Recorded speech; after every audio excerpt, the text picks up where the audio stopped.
morning class 8. Now today we will start our term 1 syllabus from chapter 4. So today we will read chapter 4. Open your book on page number 22. Name of the chapter is उम्र भर की नदामत. उसके मामूली लिबास उसकी गरीबी की कहानी सुना रहा था. वो एक होनहार और लायक तालिब था, इल्म था. उसने उर्दू बाज़ार में बस रुकवाई और उतर गया. बाज़ार था जिसका नाम था उर्दू बाज़ार. वहाँ पर क्या किया उसने? अपनी बस रुकवाई और उतर गया. वो सीधा बड़े मियाँ जी की दुकान पर पहुँचा. वो अक्सर उन्हीं की दुकान से अपनी मतलूबा चीज़ें ख़रीदता था. मतलूबा चीज़ें मतलब ज़रूरत का सामान. Underline this word.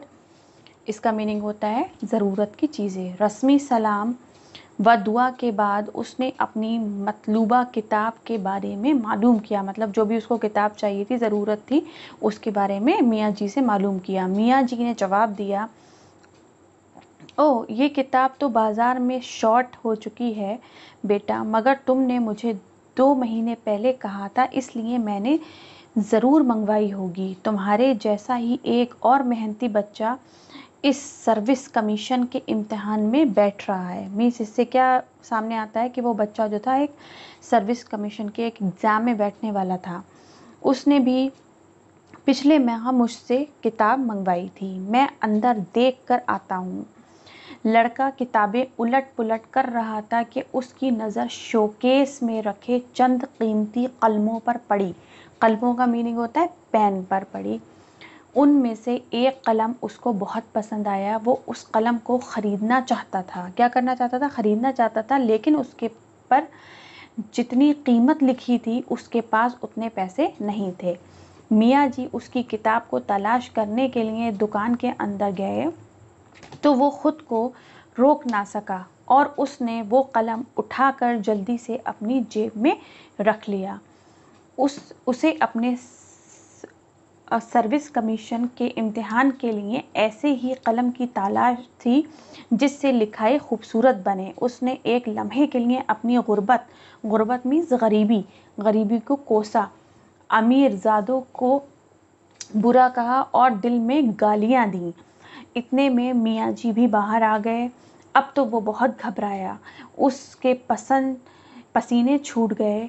उसने गरीब होने के बावजूद आज तक ऐसी कोई हरकत ना की थी. इधर जब बड़े मियाँ जी ने उसको उसकी किताब दी तो झट से किताब के पैसे देकर तेज़ी से पलटा. वो तेज़ डग भरता चला जा रहा कि उसके पीछे बड़े मियाँ उसको आवाज़ देते हुए दौड़े. अब उससे ये कोई यकीन हो गया कि उसकी चोरी पकड़ी गई. उसके दिल में क्या था कि मैंने वहाँ से कलम चुराया है, हो सकता है बड़े मियाँ ने चेक कर लिया है, वो इसीलिए आवाज़ दे रहे हैं और मेरे पीछे पीछे भाग कर आ रहे हैं.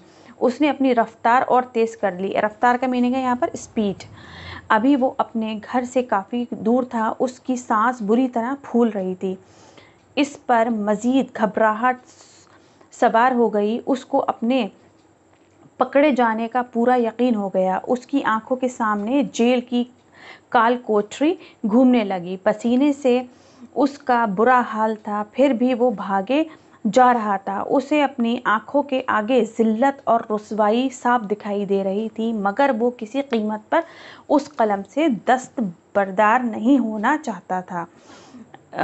उसने अपनी जेब में पड़े हुए कलम पर अपने हाथों की गिरफ्त को मजबूत कर लिया. गिरफ्त मीन्स यहाँ पर पकड़ को मजबूत किया और तकरीबन भागते हुए गली का मोड़ काटा. उस घबराहट में वो एक ठेले वाले से टकरा गया. उसके हाथ में दबी हुई किताबें ज़मीन पर बिखर गईं. वो जल्दी से उन किताबों को समेट कर उठ खड़ा हुआ. उसको अब भी अपने अकब में बड़े मियाँ जी की आवाज़ आ रही थी. कानों में उसके आवाज़ सुनाई दे रही थी. अब वो ये आवाज़ काफ़ी करीब से सुन रहा था. आखिर एक मोड़ पर आते ही ठोकर खाकर गिर पड़ा और गिरते ही बेहोश सा हो गया. कुछ देर बाद उसे होश आया तो उसने देखा कि वही बड़े मियाँ जी उसके पास खड़े हैं। उसकी तरफ कुछ रुपए बढ़ाते हुए उन्होंने कहा, तुम जल्दी में ये रुपए मेरी दुकान पर गिरा आए थे। मैंने उन्हें देने के लिए तुम्हें बहुत आवाज़ें दी, लेकिन तुम शायद ज़्यादा जल्दी में थे। मुझे तुम्हें रोकने के लिए भागना पड़ा। Now today we will read the chapter here. Tomorrow we will read the remaining part of the chapter, and I am asking you one question from this chapter. In your Google class you have to read the chapter carefully and answer on your Google Classroom today. Thank you.